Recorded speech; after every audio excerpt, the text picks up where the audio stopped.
रेत के बीच पहली बस्तियां आबाद हो चुकी थीं। लोग खेतों में फसल उगाने लगे थे, नील की पूजा करने लगे थे, मगर हर बस्ती अपनी अपनी थी। हर गांव का अपना मुखिया था। हर जगह अपने अपने नियम थे। रेत के बीच छोटे छोटे झगड़े होने लगे, कभी पानी को लेकर, कभी जमीन को लेकर, कभी इज्जत को लेकर। लोग समझने लगे कि अगर बस्तियों को एकजुट नहीं किया तो यह जिंदगी ज्यादा दिन नहीं चलेगी। और तभी इतिहास के पन्नों पर आया एक नाम, नरमर, मिस्र का पहला राजा। कहा जाता है कि नरमर ने उत्तर और दक्षिण मिस्र को एक कर दिया, दोनों हिस्सों को एक ही ताज के नीचे ला दिया। उसके पहले मिस्र दो हिस्सों में बंटा हुआ था, ऊपरी मिस्र और निचला मिस्र। दोनों में दुश्मनी थी, दोनों के अपने अपने झंडे थे। नरमर ने न केवल दुश्मनों को हराया, बल्कि दोनों के झंडों को जोड़कर एक ताज बनाया, लोगों को एक नाम दिया, मिस्र। नरमर ने मिस्र का पहला महल बनवाया, पहली सेना खड़ी की, पहली अदालत बनाई, पहली दीवार खड़ी की, ताकि रेत के तूफान अंदर ना आ सकें। उसकी अदालत में पहली बार कानून की बात हुई। कहा गया, अब हर कोई राजा के कानून के नीचे बराबर है। लोगों ने नरमर के नाम की जय जयकार की, क्योंकि पहली बार उन्हें लगा कि अब वो अकेले नहीं हैं। अब उनके पास एक ऐसा आदमी है जो नील की तरह सबको जोड़कर रखेगा, जो हर खेत को देखेगा, हर बस्ती को देखेगा, हर मंदिर की रक्षा करेगा। नरमर की मौत के बाद लोग कहते थे, उसने मिस्र को बनाया, उसने हमें एक किया, और अब वो सितारों में बैठकर हमें देख रहा है।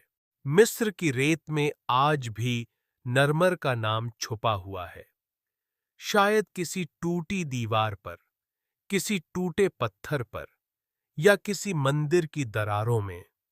क्योंकि जिस आदमी ने रेत के बीच से मिस्र निकाला, वो कभी मिट नहीं सकता।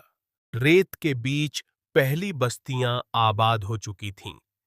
लोग खेतों में फसल उगाने लगे थे, नील की पूजा करने लगे थे, मगर हर बस्ती अपनी अपनी थी। हर गांव का अपना मुखिया था। हर जगह अपने अपने नियम थे।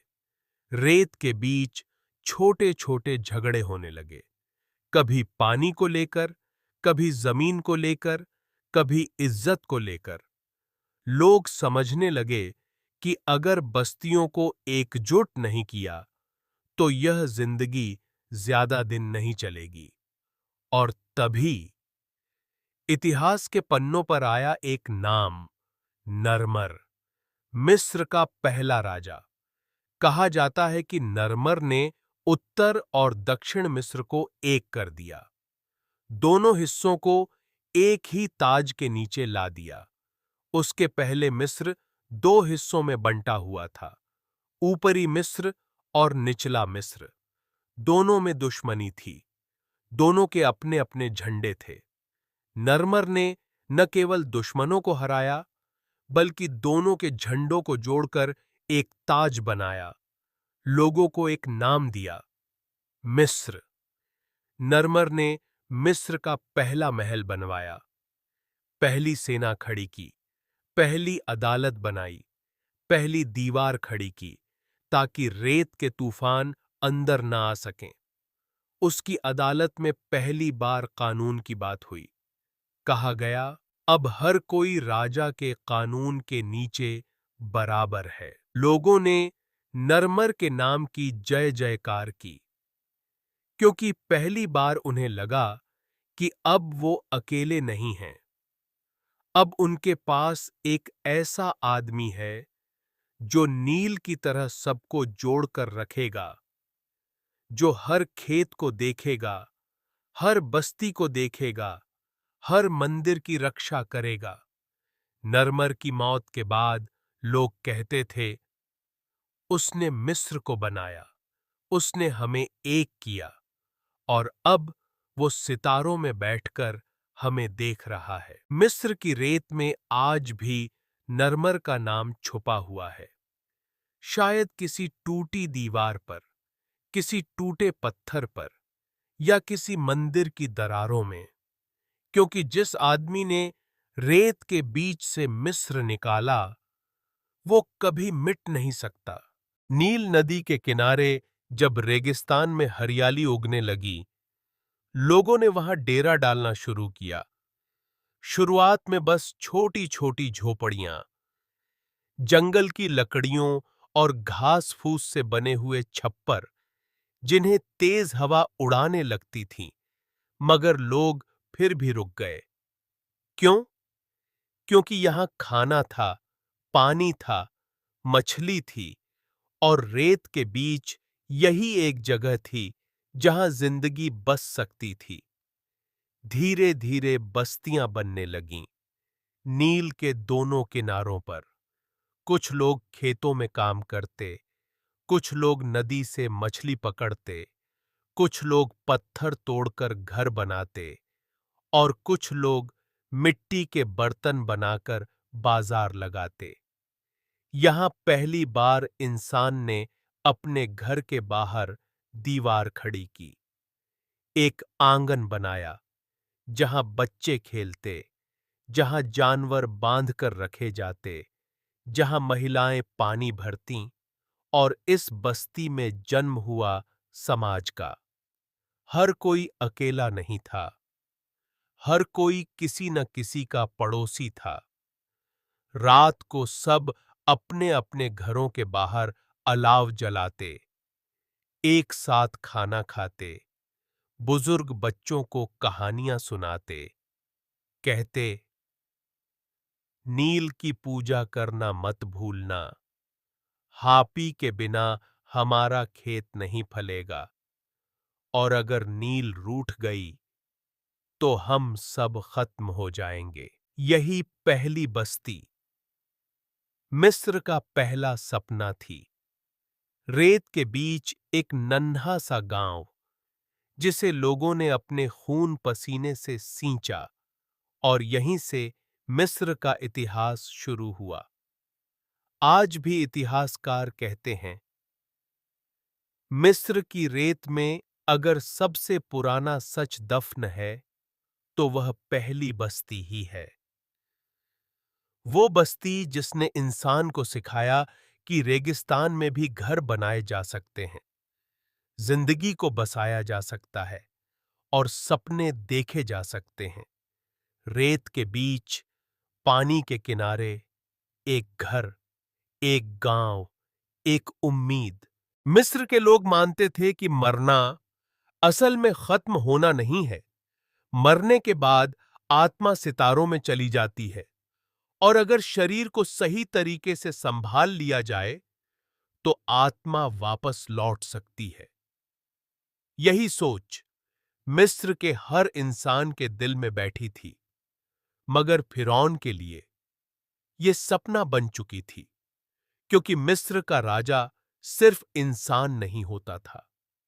लोग उसे देवता मानते थे, कहते थे, वो रा का बेटा है, सूरज का बेटा, जो धरती पर उतरा है, और देवता कभी मरते नहीं। तो फिर राजा क्यों मरे?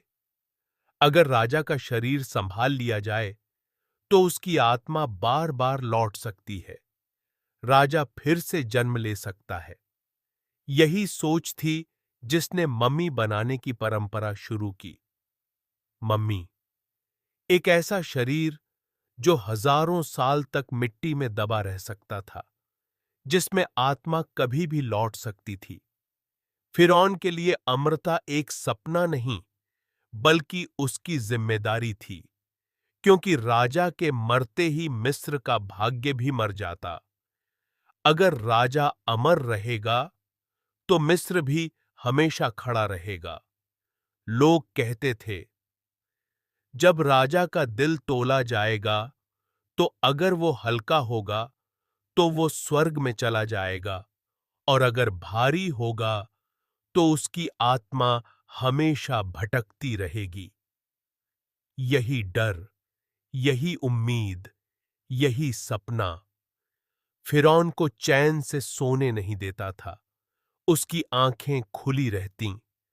वो रातों को अपने महल की बालकनी से रेत के मैदान को देखता और सोचता, क्या मैं हमेशा रहूंगा?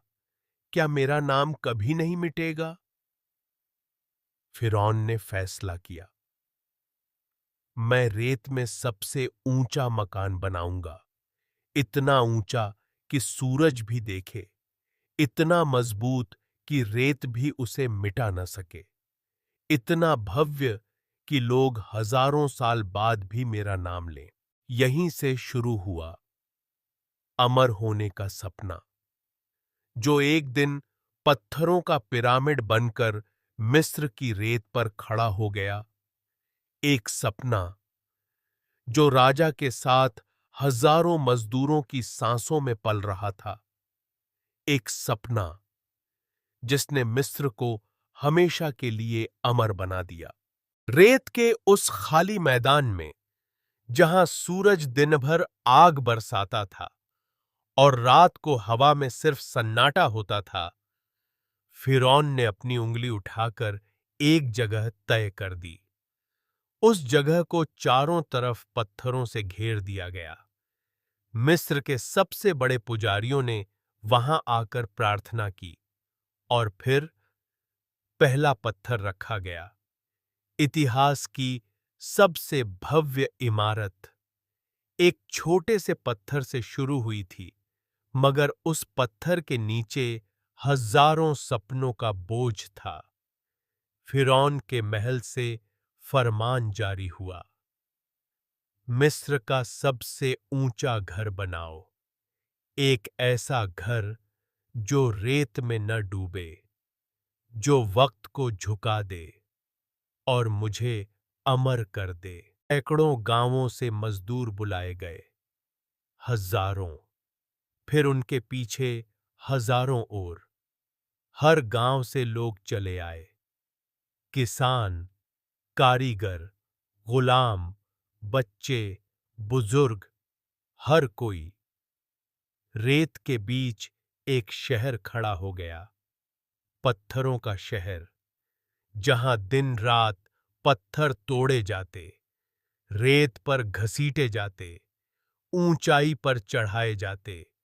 कोई सीटी बजाता, कोई रस्सियां खींचता, कोई पानी से रेत को गीला करता ताकि पत्थर सरक सकें। हर कोई अपने हिस्से का बोझ उठाए चलता। वो शहर रात में भी सोता नहीं था। रात को मशालों की रोशनी में लोग पत्थर ढोते रहते। नील के किनारे पत्थर उतारे जाते और रेत के उस मैदान तक लाए जाते। कभी-कभी रेत का तूफान आ जाता, सारा मैदान ढक जाता, मगर फिर भी काम रुकता नहीं। मजदूर आंधी के बीच पत्थर खींचते रहते। महीनों बाद जब पहला स्तर पूरा हुआ, तो लोगों ने सिर उठाकर देखा और पहली बार उन्हें लगा कि यह मकान वाकई अमर होगा। पहली बार रेत से ऊपर कुछ उठता हुआ दिखाई दिया। पत्थरों के बीच से कोई कह रहा था, शुरुआत हो चुकी है, अब यह कभी नहीं रुकेगा। रेत पर शहर खड़ा हो गया था, पत्थरों का शहर, जहां हर ईंट में किसी की सांस बंधी थी, जहां हर दीवार में किसी का सपना छुपा था। आज भी कहते हैं, अगर आप पिरामिड के पास खड़े हों और आंखें बंद करें, तो आपको पत्थरों की खड़खड़ाहट सुनाई देगी, जैसे वो अब भी उठाए जा रहे हों, जैसे वो शहर अब भी जिंदा हो। कहते हैं कि मिस्र के पिरामिड देवताओं के लिए बनाए गए थे, मगर असल में उन्हें इंसानों के हाथों ने खड़ा किया, उन हाथों ने जिन पर कभी किसी ने ध्यान नहीं दिया। मिस्र के हर गांव से लोग बुलाए गए, किसी का नाम तक नहीं पूछा गया, बस उन्हें एक काम दिया गया, पत्थर उठाओ, पत्थर रखो और तब तक करते रहो जब तक सूरज डूब न जाए। मजदूरों की ये फौज हर सुबह नील के किनारे जमा होती, हाथों में रस्सियां, कांधों पर बोझ और आंखों में एक ही डर, अगर पीछे रह गए तो मिट्टी में दबा दिए जाएंगे। कई लोग इस काम को अपने लिए इज्जत समझते, कहते, अगर मेरी जान इस मकान में लगेगी तो मेरी आत्मा भी राजा के साथ अमर हो जाएगी। मगर कई लोग बस इस बोझ से थक चुके थे। कभी कभी किसी का पैर रेत में फिसल जाता और वो भारी पत्थर के नीचे दब जाता। बाकी लोग एक पल के लिए रुकते, फिर काम पर लौट जाते, क्योंकि रुकना मना था। मजदूरों के लिए पिरामिड एक सपना नहीं था, वो एक हकीकत थी जो हर दिन उनके शरीर पर नए जख्म छोड़ती। उनके कंधों पर गहरे नीले निशान बन जाते, हथेलियों में छाले, पांव में घाव, मगर फिर भी हर सुबह उठते, क्योंकि रुकना मना था। कभी कोई चुपचाप मर जाता, उसे रेत में दफना दिया जाता और बाकी लोग अपना बोझ उठाकर आगे बढ़ जाते। एक मजदूर ने कभी दीवार पर खुरचकर लिखा था, मुझे उम्मीद है कि जब ये मकान खड़ा होगा तो मेरा नाम कोई याद करेगा। मगर किसी ने उसका नाम याद नहीं रखा, सिर्फ उसका पसीना और उसकी सांसें इन पत्थरों में रह गईं।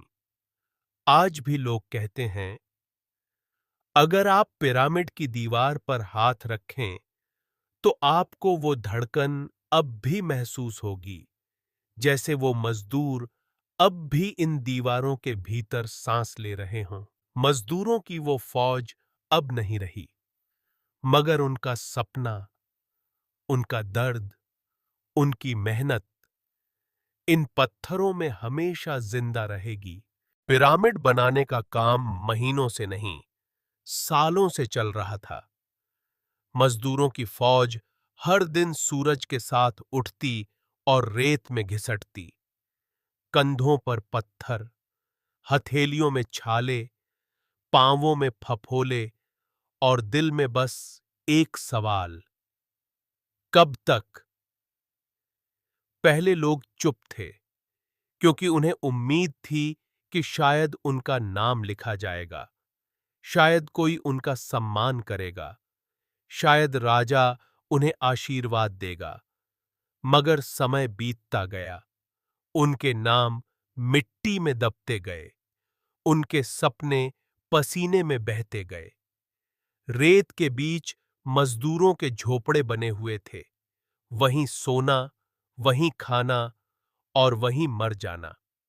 अगर कोई बीमार होता तो उसे रेत में दफना दिया जाता और बाकी लोग काम पर लौट जाते। कई मजदूर अब थक चुके थे, किसी की मां भूखी मर गई, किसी का बेटा बीमार पड़ा, किसी की बेटी की शादी रुक गई, मगर वे राजा के पत्थरों को उठाते रहे। फिर एक दिन रेत के बीच से आवाज उठी, अब बहुत हुआ। कुछ मजदूरों ने पत्थर गिरा दिए, रस्सियां छोड़ दीं और ऊंची आवाज में बोले, हम रेत में मरने के लिए पैदा नहीं हुए, हमारे भी बच्चे हैं, हमारे भी सपने हैं, हम राजा के लिए मरते मरते थक गए। बाकी लोग रुक गए, एक पल के लिए रेत पर सन्नाटा छा गया। फिर और आवाजें उठीं, और फिर और। देखते देखते रेत पर सैकड़ों मजदूरों का हुजूम जमा हो गया। उन्होंने राजा के सिपाहियों के सामने सिर झुकाने से इनकार कर दिया। इतिहास में इसे मिस्र की पहली हड़ताल कहा जाता है। मजदूरों ने काम रोक दिया, सड़कों पर बैठ गए, मंदिर के दरवाजों पर जाकर अपना गुस्सा उतारा और मांग की, हमें इंसान समझो, हमें खाना दो, हमें आराम दो, हमें मरने से पहले जीने दो। कहा जाता है कि राजा को झुकना पड़ा। मजदूरों को खाना मिला, पानी मिला और एक वादा मिला, तुम्हारे नाम भले न याद रखे जाएं, मगर तुम्हारी मेहनत हमेशा के लिए अमर होगी। आज भी लोग कहते हैं, अगर आप पिरामिड के पास देर तक खड़े रहें, तो आपको वो आंसू अब भी महसूस होंगे, जैसे रेत में अब भी कोई कह रहा हो, अब बहुत हुआ। मिस्र के लोग मानते थे कि असली अदालत इस धरती पर नहीं लगती। असली फैसला तो मरने के बाद होता है, जब आत्मा रेत और पत्थरों के बीच से निकलकर देवताओं के दरबार में पहुंचती है। मिस्र के मंदिरों में अक्सर दीवारों पर एक ही चित्र उकेरा मिलता है, एक बड़ा सा तराजू, एक तरफ इंसान का दिल और दूसरी तरफ एक पंख, हवा जितना हल्का पंख। मिस्र के लोग कहते थे, अगर तुम्हारा दिल पंख से हल्का है तो तुम्हारी आत्मा अमर हो जाएगी, और अगर तुम्हारा दिल पंख से भारी है तो तुम्हारी आत्मा हमेशा के लिए नष्ट हो जाएगी। इस परीक्षा को कहते थे माट की अदालत। माट, सच्चाई और न्याय की देवी, जो हर इंसान के कर्मों का हिसाब करती। मौत के बाद आत्मा रेत के अंधेरे में एक लंबी यात्रा करती। उसके चारों तरफ अनजान आवाजें गूंजतीं, कहीं सांप फुफकारते, कहीं पत्थरों के बीच से डरावनी आकृतियां निकल आतीं। मगर आत्मा को चलते रहना होता। आखिरकार वह अदालत तक पहुंचती, जहां देवता बैठे होते, माट का तराजू बीच में रखा होता। पुजारी हर किसी से कहते थे, झूठ मत बोलो, किसी को मत सताओ, किसी का हक मत मारो, वरना तुम्हारा दिल पंख से भारी हो जाएगा।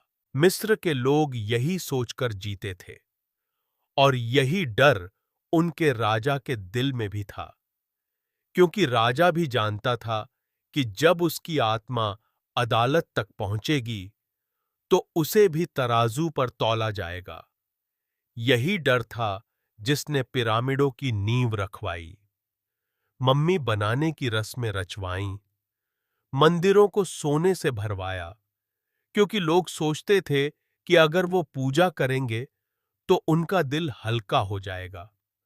आज भी कहा जाता है, अगर आप किसी सुनसान रात को पिरामिड के भीतर चुपचाप खड़े रहें, तो वहां के अंधेरे में आपको तराजू की आवाज सुनाई देगी, जैसे कोई अब भी हर दिल को तौल रहा हो। मिस्र के लोग मानते थे, तुम कुछ भी बना लो, पिरामिड बना लो, मकबरे बना लो, मगर अगर तुम्हारा दिल पंख से भारी है तो तुम्हारी आत्मा अमर नहीं हो सकती। पिरामिड की ऊंचाई हर दिन बढ़ रही थी।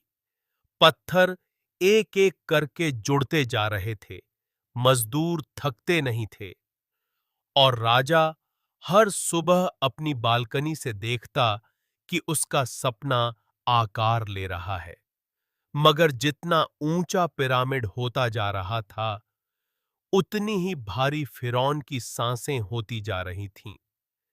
कहते हैं कि रातों को वह ठीक से सो नहीं पाता था। अपने शानदार महल के कमरे में सोने की चादरों में लिपटकर भी उसकी आंखों में नींद नहीं आती थी। कभी-कभी रेत के उस पार से आती हवाओं में उसे अजीब सी आवाजें सुनाई देतीं, जैसे कोई उसे बुला रहा हो, जैसे कोई कह रहा हो, तुम कभी अमर नहीं हो सकते। राजा के महल में पुजारी उसे हर रोज दिलासा देते, तुम्हारा पिरामिड तुम्हें अमर बना देगा, तुम्हारा नाम कभी मिटेगा नहीं, तुम सितारों में चमकोगे। मगर फिरौन जानता था कि यह सब कहने की बातें हैं। उसने मजदूरों को मरते देखा था, उसने देखा था कि रेत कैसे इंसान को निगल लेती है, और यह डर उसके भीतर धीरे-धीरे पलने लगा। उसने मंदिरों में और चढ़ावा चढ़ाना शुरू कर दिया, सोने की और मूर्तियां बनवाईं। मम्मी बनाने वालों को आदेश दिया कि उसके शरीर को सबसे अनोखे मसालों और कपड़ों में लपेटा जाए। उसने अपने लिए सबसे बड़ा मकबरा बनवाया। उसने हर ईंट पर अपने नाम खुदवाए। मगर हर रात जब वह अपनी आंखें बंद करता, तो वही सपना उसे जगा देता। एक लंबा अंधेरा गलियारा, जिसके अंत में एक भारी दरवाजा, और दरवाजे के पीछे एक तराजू, जिस पर उसका दिल रखा होता, और पंख के सामने हमेशा झुक जाता। फिरौन को एहसास होने लगा कि उसके सारे खजाने भी शायद उसका दिल हल्का नहीं कर पाएंगे। उसकी सारी इमारतें भी उसे बचा नहीं पाएंगी, और उसके सारे पुजारी भी शायद उसे अमर नहीं बना पाएंगे। आज भी लोग कहते हैं, अगर आप रात के वक्त पिरामिड की चोटी की तरफ देखें, तो वहां आपको एक परछाई खड़ी दिखेगी, फिरौन की परछाई, जो अब भी अपने अमर होने का इंतजार कर रही है। रेत पर सबसे ऊंचा पिरामिड खड़ा हो चुका था, मगर राजा अब भी डरा हुआ था, क्योंकि सबसे बड़ा डर यही था कि कहीं उसका सपना एक दिन रेत में न दब जाए। पिरामिड बाहर से जितना भव्य था, अंदर से उतना ही रहस्यमय, क्योंकि हर ईंट के पीछे एक कहानी थी, हर दीवार के पीछे एक मंत्र, और हर गलियारे के पीछे एक डर। राजा का मकबरा पिरामिड के सबसे गहरे हिस्से में बनाया गया, नीचे, बहुत नीचे, इतना गहरा कि बाहर की रेत भी वहां तक न पहुंच सके, इतना गहरा कि हवा तक वहां थम जाती। मकबरे तक पहुंचने के लिए लंबी-लंबी सुरंगें बनाई गईं, जिन्हें ऐसे मोड़ा गया कि कोई अजनबी रास्ता भटक जाए। दीवारों पर देवताओं के चित्र उकेरे गए, हर चित्र के साथ कोई न कोई चेतावनी लिखी थी। अगर किसी ने राजा की कब्र को छुआ, तो उसकी आत्मा रेत में खो जाएगी। मकबरे के दरवाजे पर पत्थर की एक भारी चट्टान रखी गई, इतनी भारी कि उसे उठाने के लिए हजारों लोग चाहिए थे। दरवाजे के पीछे थी एक और चट्टान, और उसके पीछे एक और। हर दरवाजा राजा की आत्मा की रक्षा के लिए। मकबरे के भीतर कमरे के बीचों बीच एक पत्थर का तख्त रखा गया, जहां राजा की मम्मी को रखा जाना था। मम्मी के चारों तरफ सोने के बक्से रखे थे, जिनमें जवाहरात, शस्त्र, खाने पीने की चीजें और कीमती मूर्तियां थीं, क्योंकि राजा को अगले जीवन में इन सब की जरूरत पड़ेगी। कमरे के कोनों में दीपक रखे गए थे, मगर दीपक बुझ चुके थे। मकबरे में अब सिर्फ सन्नाटा था, एक भारी, डरावना सन्नाटा, जैसे पत्थरों में कोई सांस ले रहा हो। मिस्र के लोग मानते थे कि राजा की आत्मा अब भी वहां है, उसके खजानों के साथ, उसकी यादों के साथ, उसके सपनों के साथ। कई सदियों बाद जब कुछ लोग इन मकबरों में घुसे, तो उन्होंने वहां सिर्फ सोना और जवाहरात नहीं देखा, बल्कि उन्होंने देखा कि हर ईंट के पीछे कोई न कोई डर छुपा है, जैसे राजा अब भी किसी को अंदर आने से मना कर रहा हो। आज भी कहा जाता है, अगर आप पिरामिड के भीतर किसी बंद दरवाजे पर हाथ रखकर कान लगाएं, तो आपको वहां से धीमी धीमी आवाजें सुनाई देंगी, जैसे कोई अब भी कह रहा हो, यह मेरी कब्र है, यह मेरा सपना है, यह मेरा राज है। पिरामिड के भीतर का रहस्य कभी पूरी तरह उजागर नहीं हुआ, और शायद कभी होगा भी नहीं, क्योंकि कुछ रहस्य हमेशा रेत में दबे ही अच्छे लगते हैं। फिरौन के मरने के बाद उसकी आत्मा तो सितारों में चली गई, मगर उसका सपना, उसकी ममी, उसके खजाने रेत के भीतर दबे रहे। सदियों तक किसी ने उन्हें छुआ नहीं। सदियों तक पिरामिड का दरवाजा वैसे का वैसा ही बंद रहा, और लोग डरते थे कि जो भीतर जाएगा उसका अंत बुरा होगा। मगर वक्त बदलने लगा।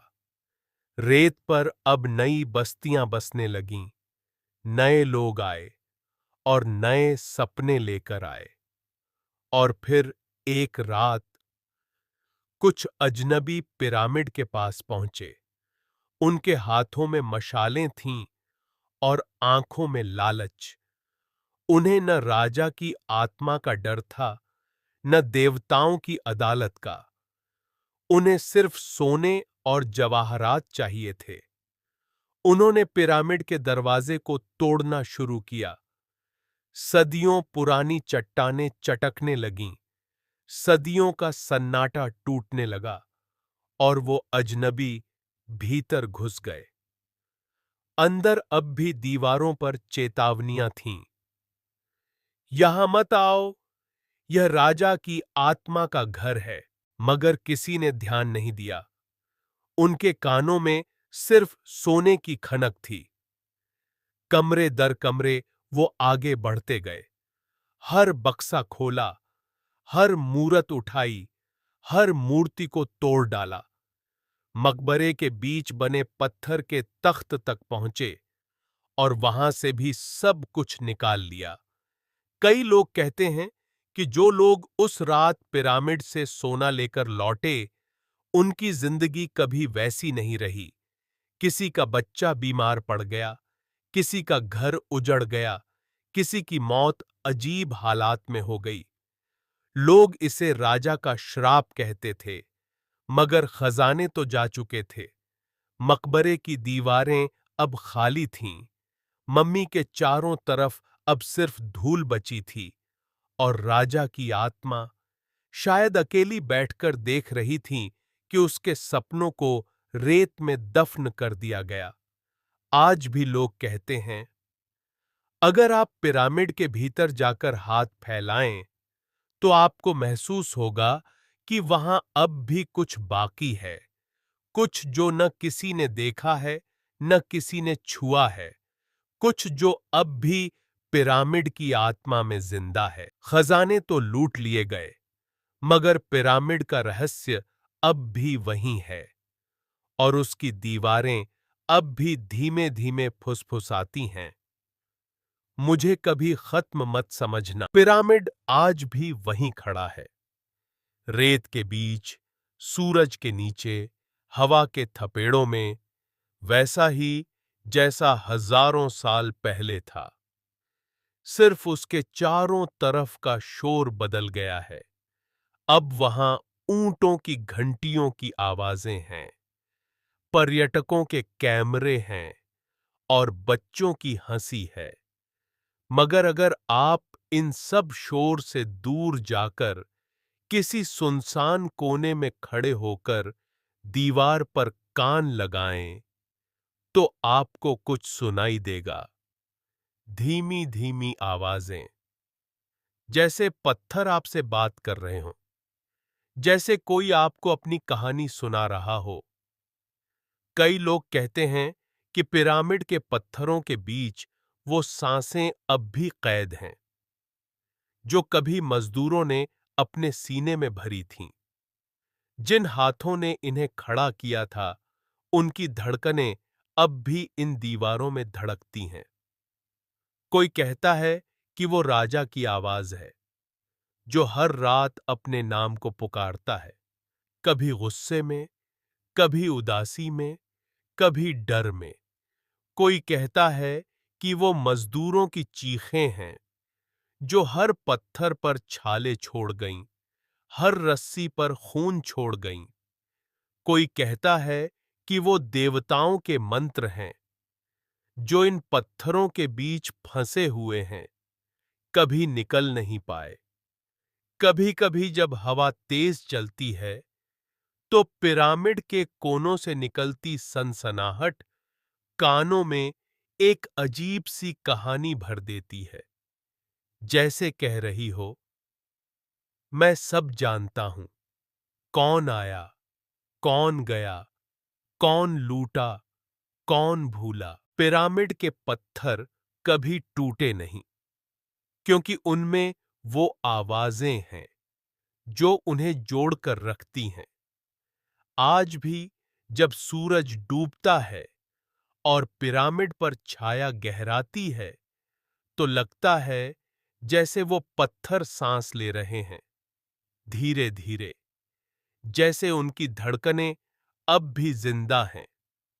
मिस्र के लोग कहते हैं, अगर पिरामिड के पास रुककर सुनो, तो रेत के बीच से फुसफुसाहटें आती हैं, जैसे पत्थर कह रहे हों, हम अब भी यहां हैं, हम अब भी जिंदा हैं। शायद यही वजह है कि पिरामिड कभी टूटे नहीं, क्योंकि वो सिर्फ पत्थर नहीं, वो आवाजें हैं जो अमर हो गईं।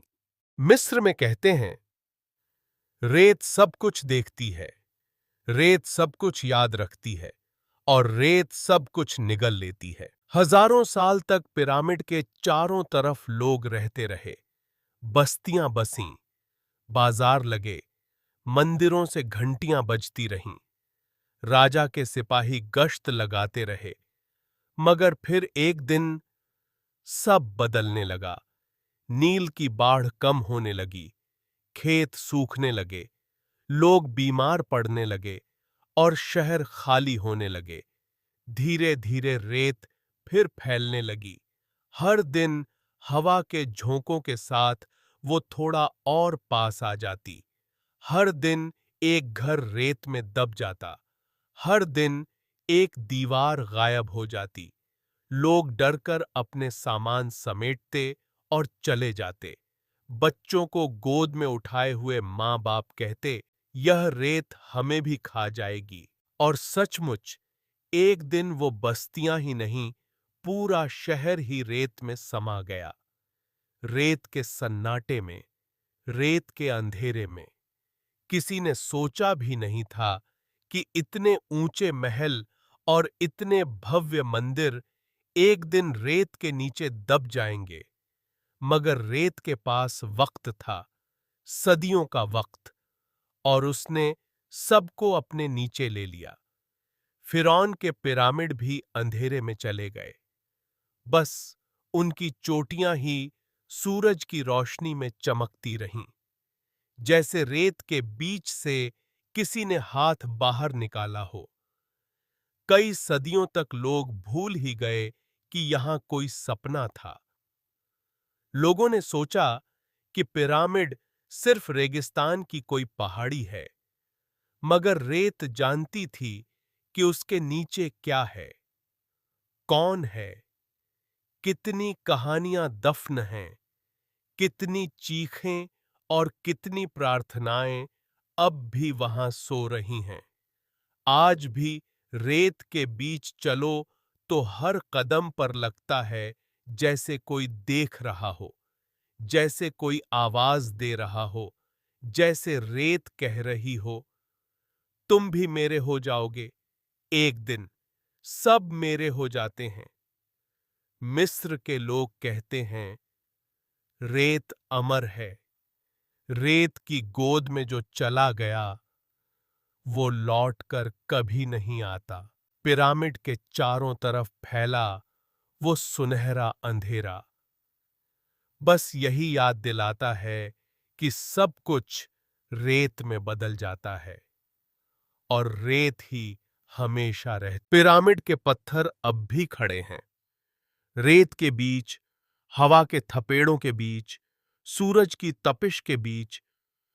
वो अब भी अमर हैं, मगर उस अमरता की एक कीमत थी, एक ऐसी कीमत जो हजारों लोगों ने चुकाई और मिस्र ने खुद चुकाई। कहते हैं कि पिरामिड राजा का सपना था, उसका डर था, उसकी उम्मीद थी, मगर हजारों मजदूरों की मौत से वो सपना खड़ा हुआ। हजारों घर उजड़कर वो अमरता हासिल हुई। राजा ने अपने लिए अमरता मांगी, मगर उसके लोग हर रोज मिटते चले गए। उनकी चीखें रेत में गुम हो गईं, उनके नाम पत्थरों में नहीं उकेरे गए, उनकी कब्रें भी रेत ने ढक लीं। फिरौन ने अपने लिए इतना बड़ा मकबरा बनवाया कि उसे देखकर लगता था यह आदमी कभी मर ही नहीं सकता, मगर वह भी मरा। उसकी मम्मी को रेत में दबा दिया गया, उसके खजाने लूट लिए गए और उसकी आत्मा अब भी सितारों में भटक रही है। मिस्र के लोग कहते हैं, अमरता का सपना देखने वालों को खुद मिटना पड़ता है, क्योंकि अमर कोई नहीं होता, न राजा, न मजदूर, न सपना, सिर्फ रेत। पिरामिड आज भी खड़ा है, पर वो मिस्र नहीं है। मिस्र अब इतिहास में दर्ज एक नाम भर है, रेत में खोया हुआ एक देश, एक ऐसा देश जिसने अमरता के लिए अपने आज को कुर्बान कर दिया। आज जब लोग पिरामिड को देखते हैं तो वो सिर्फ पत्थर नहीं देखते, वो उन कहानियों को महसूस करते हैं जो वहां दफन हैं। वो आंसू सुनते हैं जो वहां सो रहे हैं। वो डर समझते हैं जो वहां गूंजता है। मिस्र ने अमरता पाई, मगर उसकी कीमत चुकाई, अपने लोगों से, अपने सपनों से, अपने राजों से। कई सदियों बाद जब लोग पूछते हैं, क्या पिरामिड सच में अमर है, तो हवा में रेत उड़ती है और जवाब देती है, अमरता की कोई कीमत नहीं होती, क्योंकि सब कुछ रेत में बदल जाता है। पिरामिड अब भी खड़ा है, मगर मिस्र अब भी सवाल करता है, क्या ये कीमत वाकई चुकानी चाहिए थी? पिरामिड अब भी खड़ा है, हजारों साल बाद भी। उसकी दीवारें अब भी सूरज की रोशनी में चमकती हैं, उसकी परछाई अब भी रेत पर गिरती है, उसके पत्थर अब भी वही रहस्य अपने अंदर छुपाए हुए हैं। मगर अब वहां कोई फिरौन नहीं, कोई मजदूर नहीं, कोई पुजारी नहीं, सिर्फ रेत है, हवा है और एक पुरानी कहानी जो हर रात नींद में हमारे कानों में धीरे धीरे फुसफुसाती है। पिरामिड सिर्फ पत्थर का ढांचा नहीं, वो इंसानी सपनों का मकबरा है। वो उस लालच का गवाह है जिसने लोगों से उनका आज छीन लिया। वो उस उम्मीद का प्रतीक है जिसने लोगों को अमर होने का साहस दिया, और वो उस रेत का हिस्सा है जो सब कुछ निगल जाती है, मगर यादें कभी नहीं भूलती। आज जब आप अपनी आंखें बंद करेंगे और अपने कमरे में अंधेरे में लेटकर इस कहानी को याद करेंगे, तो आपको महसूस होगा कि वो पिरामिड अब भी सांस ले रहा है। उसकी दीवारों पर अब भी धड़कनें हैं, उसके पत्थरों में अब भी आंसू और प्रार्थनाएं हैं। शायद वो कहानी आपसे कह रही है, जो चले गए वो भी कभी पूरी तरह नहीं जाते, जो रेत में खो गए वो भी हमेशा जिंदा रहते हैं, और जो सपने देखे गए वो भी अमर हो जाते हैं। अब आप आराम से अपनी आंखें बंद कर सकते हैं, अपनी सांसों को धीमा कर सकते हैं, और इस कहानी को रेत में दफन कर सकते हैं, क्योंकि कल एक नई कहानी होगी, एक नई रात होगी और एक नई यात्रा होगी। शुभ रात्रि, मीठे सपने और चैन की नींद। बोरिंग हिस्ट्री फॉर स्लीप के इस सफर में हमारे साथ रहने के लिए धन्यवाद। अगर आपको ये कहानी पसंद आई हो तो चैनल को सब्सक्राइब करें, वीडियो को लाइक करें, और अगली रात फिर मिलते हैं रेत में सोई हुई किसी और कहानी के साथ। रेगिस्तान की हवा आज कुछ ज्यादा गर्म है। सूरज रेत पर ऐसे उतर रहा है जैसे आग की चादर बिछा दी गई हो। मीलों तक चारों तरफ बस रेत ही रेत, इतनी रेत कि इंसान की आंखें उसमें खो जाएं, इतनी रेत कि हर कदम उठाना किसी नए रहस्य पर चलने जैसा लगे। मिस्र, एक ऐसा देश जहां रेत सिर्फ जमीन नहीं है, रेत ही उसका इतिहास है, रेत ही उसकी किताब है, और रेत ही उसका कब्रिस्तान है। यह वही रेत है जिसने कभी मिस्र को बनाया, और वही रेत जिसने उसे दफन भी कर दिया। लोग कहते हैं कि मिस्र की रेत सांस लेती है। अगर आप देर तक खड़े रहें तो आपको महसूस होगा जैसे इसके नीचे कोई हलचल हो रही हो, जैसे कोई पुरानी आवाजें कानों में गूंज रही हों, जैसे कोई कह रहा हो, तुम जहां खड़े हो वहां कभी एक राजा खड़ा था, तुम जहां देख रहे हो वहां कभी एक शहर था, तुम जहां सांस ले रहे हो वहां कभी हजारों लोग जिए और मर गए। मिस्र की रेत में हर जगह कुछ दफन है, कहीं कोई मंदिर, कहीं कोई मम्मी, कहीं कोई मकबरा, कहीं कोई पूरा का पूरा शहर। कभी-कभी रेगिस्तान में हवा तेज चलती है और एक ऊंची रेत की दीवार ढह जाती है, और उसके नीचे से कोई टूटा हुआ दरवाजा निकल आता है, या कोई पत्थर का स्तंभ जिस पर हजारों साल पुराना कोई नाम लिखा हो। मिस्र के लोग कहते हैं, रेत सब कुछ याद रखती है, जो तुमने किया, जो तुमने सोचा, जो तुमने छुपाया, सब रेत में समा जाता है। कभी सोचिए, कैसा लगता होगा उन लोगों को जिन्होंने पिरामिडों के पत्थर यहां खड़े किए। कैसा लगता होगा जब उन्हें एहसास हुआ होगा कि वो जो बना रहे हैं वो हमेशा के लिए रहेगा, कभी टूटेगा नहीं, कभी मिटेगा नहीं। मगर रेत ने सब कुछ अपने अंदर खींच लिया। मंदिर, महल, मकबरे, खजाने, नाम, चेहरे। आज मिस्र की रेत पर खड़े होकर लोग तस्वीरें खिंचवाते हैं, हंसते हैं, मगर रेत के अंदर अब भी वो सब सो रहा है, जो कभी मिस्र था। और इसी रेत से शुरू होती है हमारी कहानी। एक कहानी अमर होने की, एक सपना जिसने इंसान को पत्थर से भी ज्यादा मजबूत बना दिया। कहते हैं, मिस्र को समझना है तो उसकी रेत से पूछो, क्योंकि रेत ही जानती है कि वो क्या था और वो क्या बन गया। यही है मिस्र का पहला सच। रेत का देश जहां सब कुछ छुपा है और सब कुछ हमेशा के लिए है।